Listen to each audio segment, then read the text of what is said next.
guys. Time for the hairstyle. Supply.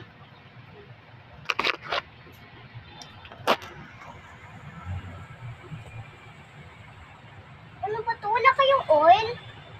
Wala. Sinusuklay lang to? Oo naman. Tigas-tigas. Di ka naliligo. Di ka nag-shampoo na maigi, no? Ang dami-dami ng shampoo ko. Inaubos na ng shampoo ko. Hindi ka kasi nagsusuklay pag umaga. Nagsusuklay ako. Bago ako pumunta sa school. Nagsusuklay ka nga kasi nasa school ka. Kasi nga lang pag nasa bahay nyo, lagi nakabuhang mo. Nagsusuklay din ako. Pag magtatali lang ako. Nagtatali. Pag magtatali lang. Anong tali gusto mo? Yung parang cute. Yung cute. Yung dito, ganon. Ganon mo. Isang tali dito. Tapos, yan. Tapos, parang, tali dito.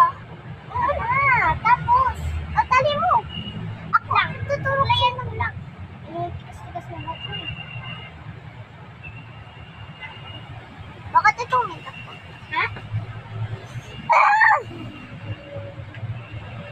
Tapos na ako, diba? Ha? Bilis na yung ito. Dito. Saan tatali? Dito. Ano? Sa lang. Ay, hindi. Ayusin ko muna yung harap ka nga dito. Pinupitan mo kasi kaya ganyan. Yung box kailangan yan sa ko. Ganyan mo. Kasi, ako sa'yo ang pangit eh. Yan lang yan ah. Yan lang yan.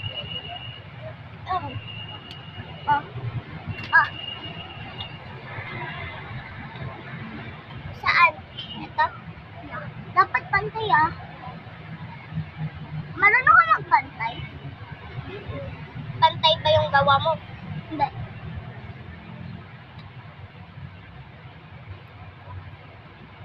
Ako na maggagawa ng isang tali. Di lang kasi ako marunong magpantay ng tali ko sa sarili ko. Yung parang sinabi mo na tali sa akin dito, yung may hole, ganun. Ipantay din mo. Pero nung sa'yo pantay, yung gawa ko sa'yo pantay. Bain, gusto mo yung yung nilulusot dito, yung parang dito? Oo, ganun yung gusto ko. Yung nagagawin ko eh. Hawakan mo muna to ganito.